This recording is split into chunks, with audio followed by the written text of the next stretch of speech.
everyone, and welcome back to the Real Positive Girl podcast. My name is Sabrina. Happy Wednesday to you all. I hope that you're having a fantastic day. Just a reminder that this week we are talking about how to review your year. And today, Wednesday, we're going to be specifically talking about define specific moments with deeper questions. But before we jump into the episode, again, happy Wednesday. I hope that whether your day is just beginning, in the middle, or towards the end, that you're having a fantastic day. I always encourage everyone to do the 5-minute reset if you kind of just want to draw a line in the sand and have like a break from all of the things that bothered you before, earlier in the day, or if you just kind of just want that break of like, okay, all of this stuff has happened. Let me just do a very mental reset, reboot, restart of your day right then and there, or even of the week, you know what I mean? Like maybe you've gone through Monday and Tuesday and now you're on Wednesday and you're like, you know what? Both of those days were so tough. Let's just do a reset right now and look at the last 3 days of the work week as amazing, awesome potential. I'm happy for them. So the 5-minute reset obviously is a reset, reboot, restart for your day, for your week, for your month, whatever you need it for, you can use it for. You can also take the time to, take a break from any issues or burdens that are kind of weighing you down and giving you trouble. Oh, and I also forgot to mention that the 5-minute reset is just to take at least 5 minutes to be by yourself. You can obviously take more time if you have it. I would encourage you to do so, but at least 5 minutes will be able to do with the couple steps that I give you to do. Also, you can take the time to come up with a resolution for any issues or problems that you are currently dealing with. And then I always encourage everyone to come up with a list of at least 4 things that you are grateful for, big, small, or medium size. You can be grateful that it's like still raining in California. As far as I've been told, it's still raining there, and it's about to rain there for like several days in a row. I think that's crazy. That's great for you guys. Maybe you're grateful that it's snowing. Oh my gosh, I wish it was snowing here in Washington State, like where I live. I live in Southwest Washington, so there's no snow here. There's nothing. There's rain. We got rain. We got rain, and we got 45-degree weather, which is fine. It's not even the coldest I've ever experienced. So anyway, you can be grateful for snow. You can be grateful for maybe you got some events coming up. Maybe you're going to go hang out with friends for New Year's Eve. Maybe you got plans with friends for their birthdays, for like anniversaries, for just, special events you got coming up towards the end of the year. That's fantastic. Or maybe you're grateful that you were able to come up with a very good list of goals, intentions, things you want to do for 2021. Hey, that's awesome. Be grateful for that. Be grateful that you're able to come up with a great list of things for you to look forward to in 2021 and accomplishing and just getting after it. And then last but not least, make sure that you're feeling at least neutral, if not positive, about the rest of your day, because hopefully going over your gratitude list that you just created, which is never ending because you can be grateful for anything, which is amazing. And hopefully just reviewing that and seeing all the positive blessings and amazing things in your life will help you to understand that by spending more time focusing on the positive, it will, help you to spend more time in that positive kind of zone, mindset, mood to help you get through any hard stuff that you may be struggling with. However, I do hope that you're having a fantastic day this Wednesday. Like I mentioned at the top of the show, this week we are talking about how to review your year so that you're able to look back at your year, look back at 2020 and review everything that it has and be able to take what you need into the next year and leave everything else behind. Today, Wednesday, we're going to be talking about define specific moments with deeper questions. So let's go ahead and just jump right in. Today I want to talk about how you get a little deeper in your year in review by asking deep and specific questions. I understand how this might seem very, maybe not normal to the way that you would previously do a year in review, or even just to like reflect back on your year in general, which I feel like most people do, even though it may not necessarily be a planned event that you come up with to do every single year. It's just a lot of times when we get to closer to New Year's Eve and New Year's Day, we do look back at everything that we've gone through. I feel like it's just like a natural thing that we've all done, and it's also a societal norm, so it's very ingrained in us to do that. But I think that we were better spent that time doing it in a more,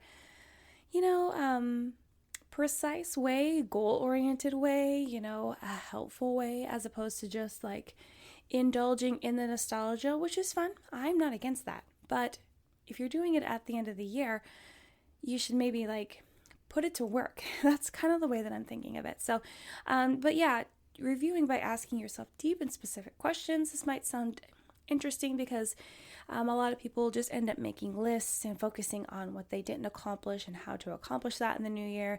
And maybe when I was talking about, like listing the positives and the negatives and just leaving it at that. But no, I'm asking you to go a little bit deeper just for your own benefit.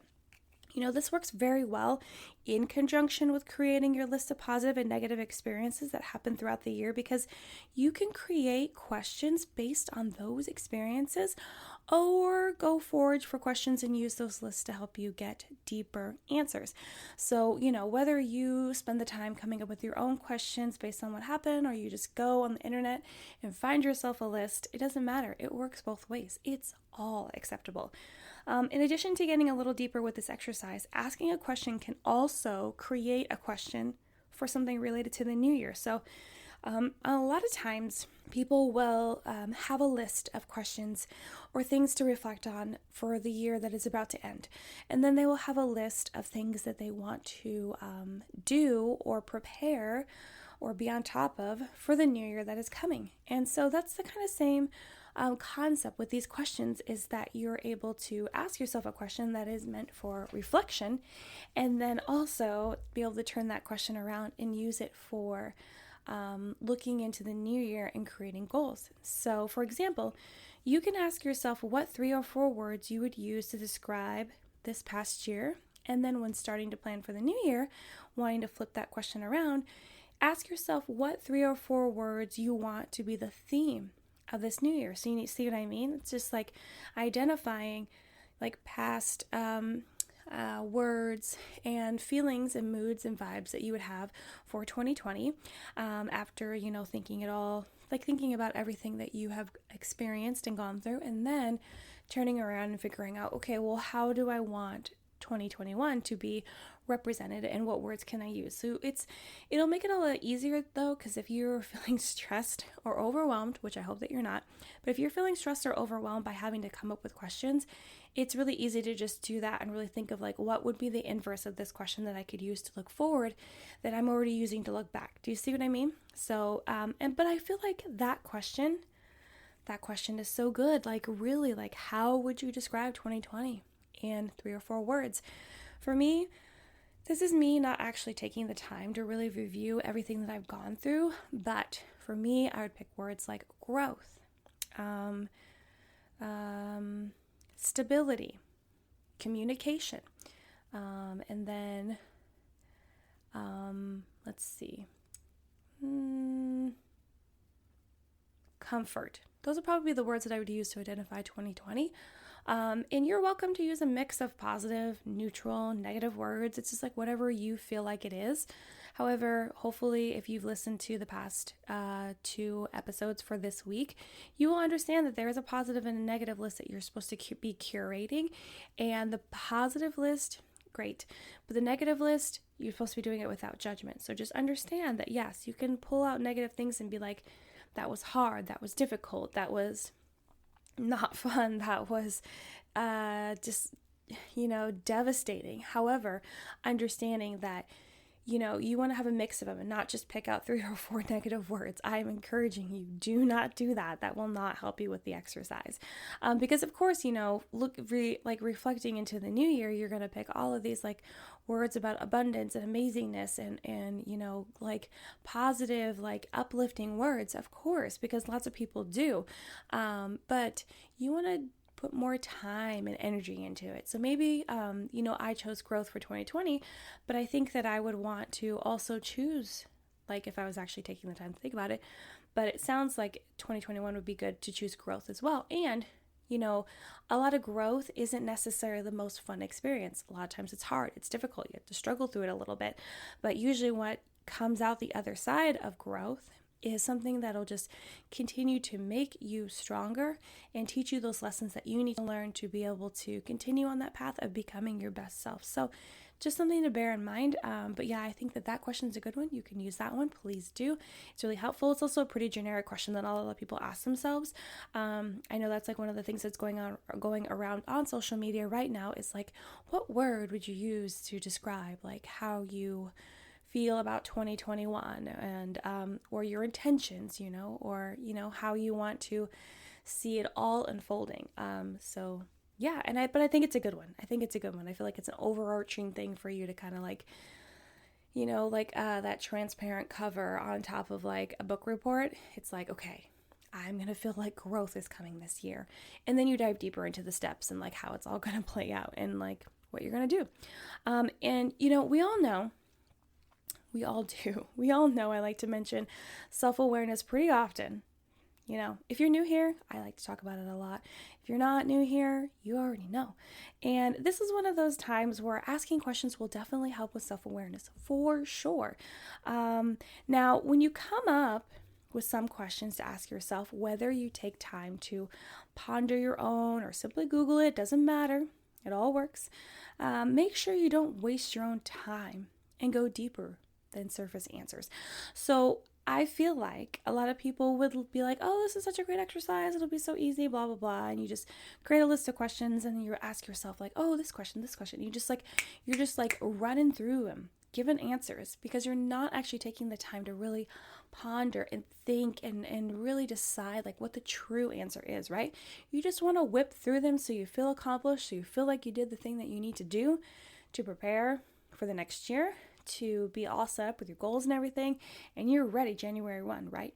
So, but I don't think that's the best way. It's not going to help you to reach and accomplish your goals. It's not going to help you feel ready for the new year. It's not going to help you feel actually attached to the review that you are creating, right?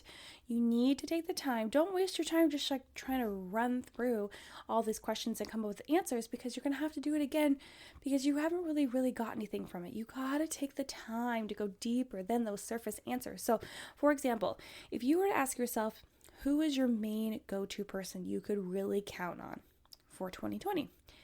Maybe you'll just answer it was your best friend or your spouse, which both sound like great answers. But really take the time to think whether it really was that person or someone more random or different than you would automatically think. You know what I mean?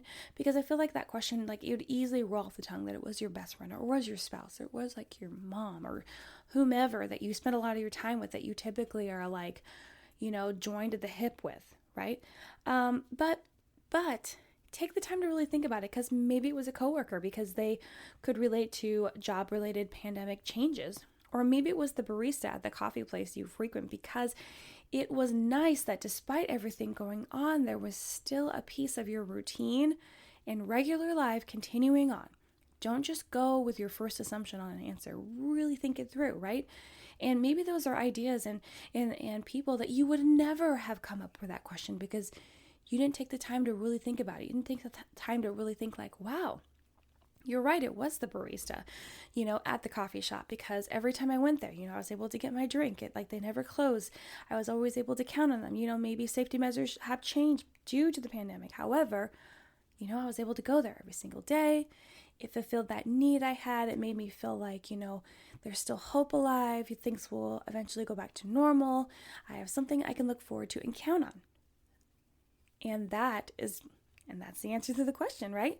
So that's why I'm saying it's really important for you to actually take the time to think every answer through, because, some of them might be easier than others. Some of them you might be able to just come right up with it. But I feel like if you took the time, at least just 5 minutes to really think about it, you would come up with a more in-depth answer that will help you create a better review of your year, to help you better use that knowledge to curate a better year for 2021. Okay, so now let me just wrap this up by giving you some sample questions to ask yourself and ponder on. And I have 7 to share with you. My favorite number is 8 or 7. I just wanted to share with you. And these are the ones that I thought were like kind of unique, because there's questions out there that are going to be very generic and questions that everyone asks each other or really posts online or what have you. And you are welcome to use those questions. There's nothing wrong with them. But you know that when I'm creating a list of things to share with you guys, I like to pick the ones that I feel like are important, unique, both, whatever. Okay, so the first question is, what was the funniest moment you experienced?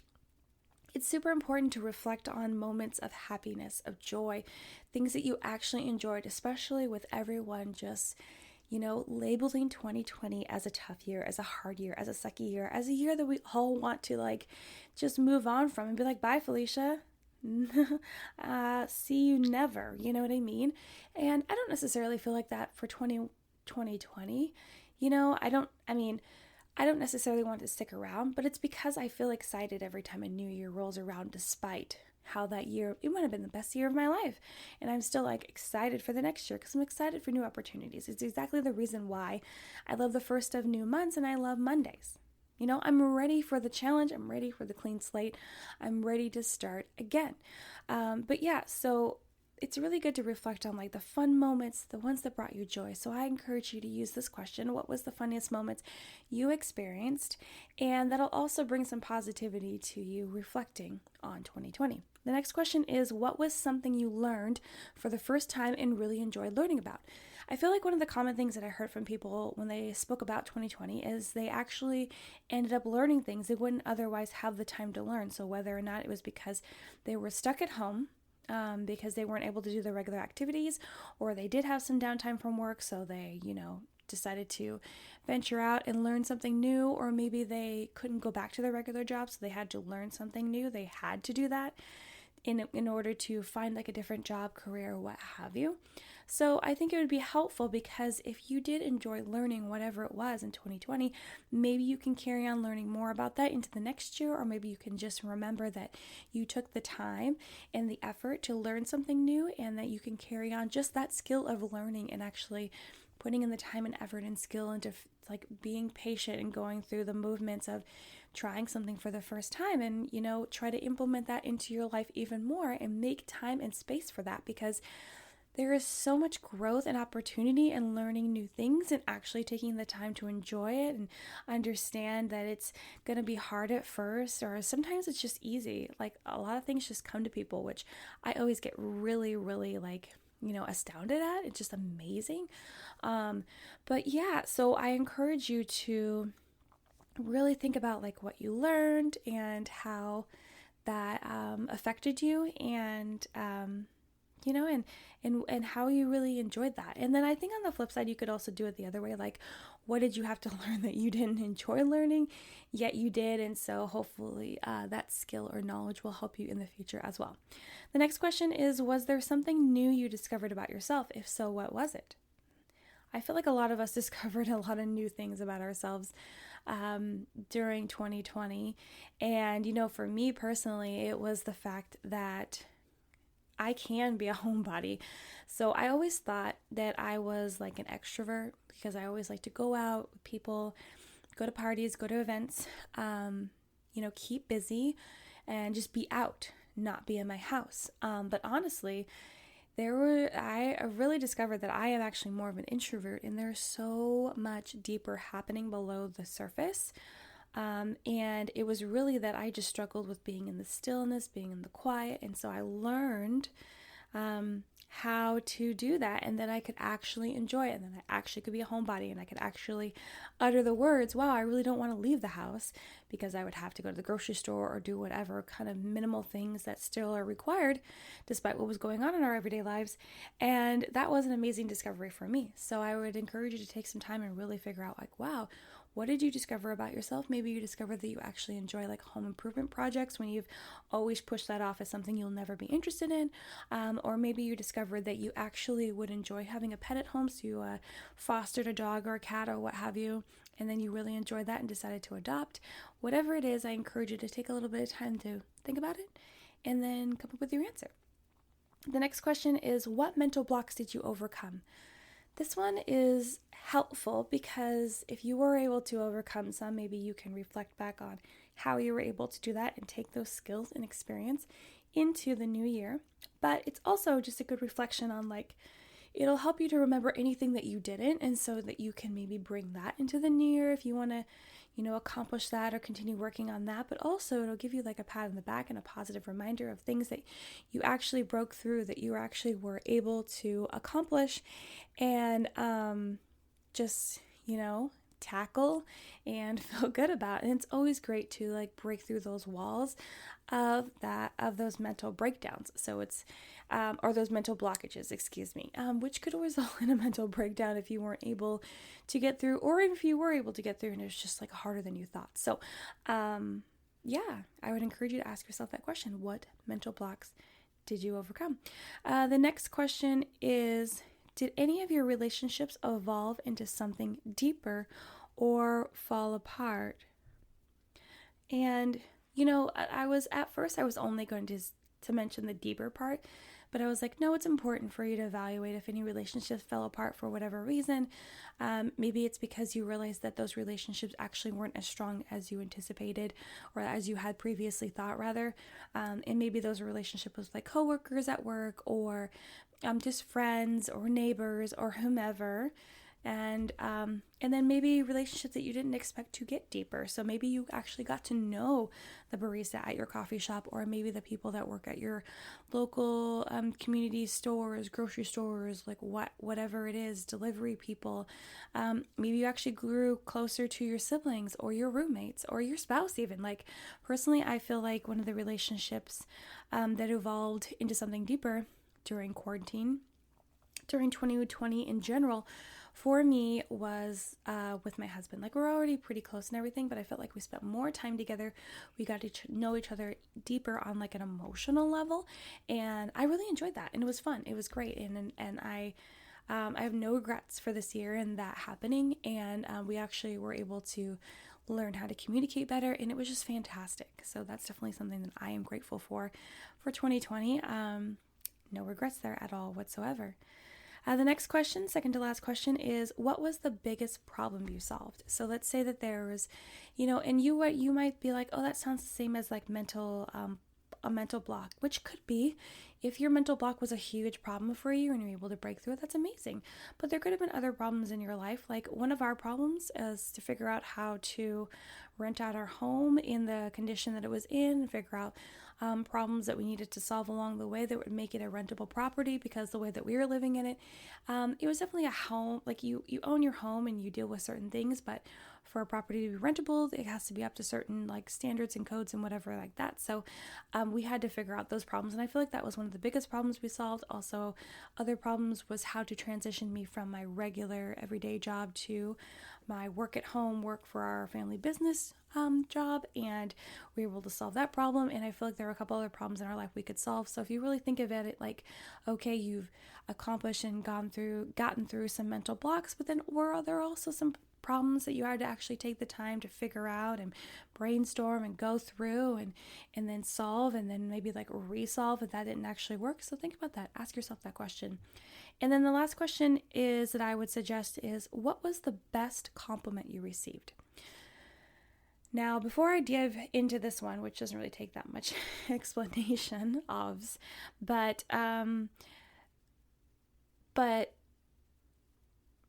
don't know. Sorry, I'm like thinking about the question now. But what I wanted to share with you is the fact that, yes, as always, this list is not conclusive.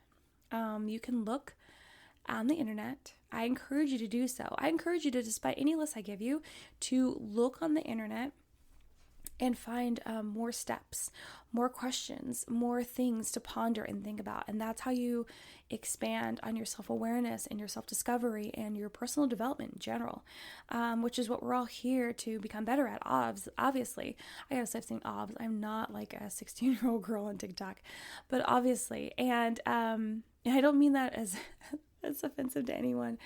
I just feel like in my mind I sound silly saying it out loud. But I say it around my like 12-year-old daughter, and I just think it's like cool. Anyway, but yeah, just I encourage you that despite any tips or anything that I'm giving you, if you need more help, assistance, understanding, do not hesitate to get online and find more answers. Do not hesitate to talk to someone that you trust and care about. Do not hesitate to speak with a professional, your therapist, your counselor, your psychologist, your whatever person that you trust and you need to speak with, don't not hesitate to ask them for more follow-up tips, to even validate anything that I might be sharing here and see if it actually would help you. Like, I'm not here to say that I am the all authority on anything mental health. I'm just here to offer you the knowledge and wisdom and research that I super duper enjoy coming up with for you guys to help you, because I want to be a resource to help you. So anyway, why is there a tangent every single time? Anyway, the last question, coming back full circle, what was the best compliment you received? You know why I throw this one in? Because it's amazing if you take the time, because even as I was typing it in my notes, I was like, wow, if I think back to like compliments that I've received, there's always a compliment usually for my hair, because if you have not been on my personal Instagram, which you are welcome to come and follow me and say hi, I have like really dark, almost black hair. It's really not truly black. It's more of like a super deep, rich brown with like grayish highlights, because I've always wanted my hair to be like that silvery gray color, and since my hair is so dark and I can't really, and I don't want to damage it too much, just a minimal amount. I don't dye the whole thing, but we do put aggressive lots of highlights in it. So anyway, I have this mixture of dark brown and gold, silvery hair. Sometimes looks a little purple bluish because of those highlights. And I love it, but I always get compliments on it. And so anytime that I get a compliment on it, I feel so good. I tell my hairdresser, I'm like, look at you, you said you did a good job, but I feel good about it, Or anytime that I actually get a compliment on my makeup, because I feel like I'm at amateur status, even though I love doing my makeup, like things like that. So I'd encourage you, it just makes you feel good. And so like reflecting back on compliments that you have received from people over the year, how is that not going to make you feel good? I would encourage you to even make it one of those questions where you just round out your list of questions, so that it'll help you to, if you did stick a lot of questions in there that brought up a lot of negative feelings, experiences, and all that stuff, it'll help you to kind of round it out with a positive thought for you to reflect back on and realize that, again, 2020 was not all bad. Despite what you may have gone through, even if you went through hell, even if you went through some of the hardest times of your entire life, there's still some sparks of joy in there. I promise you. I guarantee it 110%. There are still some sparks of joy in there that you're able to pull out and realize and cling to and love and take with you on your back into 2021. So, okay, you guys, so that's it. That's all I have to say for this. Honestly, I spoke longer than I thought that I could. But I feel like that's usually what happens when I promise you a short episode, even though I didn't do that this time, because I kind of felt it. Like if I was going to say it out loud, it wasn't going to be. Anyway, you're not new here. You know all about that. So thank you so much for listening to the Real Positive Girl podcast. Again, my name is Sabrina. Please check the description box for notes for the show, where to find me on Instagram, both personal and the show page, or my email address for any questions, comments, concerns, prayer requests, feedback, topic suggestions, or just to say hey, hi, hello to me. Also, I am so silly and obviously very new to actually getting messages in my DMs. So today I was so excited because, hooray, if you haven't heard, we did hit over 10,000 downloads. So thank you so much for that. You guys are amazing, fantastic. I owe so much to you guys. Thank you so much. But I was just randomly in the show page for the Real Positive Girl podcast on Instagram. And I saw that I had 4 messages, but they were hidden. It wasn't necessarily an indicator that I had messages, but I randomly went in there just to take a peek. I don't know how. And then I saw that I had messages that I had to accept. And so I felt really bad because a lot of them were maybe almost a month old. And I was like, oh, I am so terrible. So I apologize, and I plan on checking that every day just to take a peek and make sure I don't miss anything. So I apologize for that. So please, if you did send me messages and then you're I'm never going to message this girl again because she never got back to me, I promise I'm not that busy. I will get back to you. I'm so sorry. But yeah, so again, thank you so much for listening, sharing, downloading the show. You guys are fantastic, amazing. Also, I mentioned on my Instagram where there's lots of updates. I'm trying to be more present over there. On the show page. I am on my personal all the time, but on the show page, I did mention how I want to do a giveaway in February when we hit 1 year for the podcast. So, stay tuned for that. I'm very excited. There's a couple things I know I want to give away. Nothing too spendy. I don't have, I'm not rich, y'all. But I definitely want to give something back because I'm so excited and thankful for you guys sticking here, listening, loving, sharing, downloading. You guys are amazing, making my dreams come true. So I want to help you as much as I can. But that's it. So I won't keep you any longer. Thank you so much for listening. I hope that you come back tomorrow where we'll talk about evaluating current goal statuses. But until then, have a good one and I'll see you next time. Bye, guys.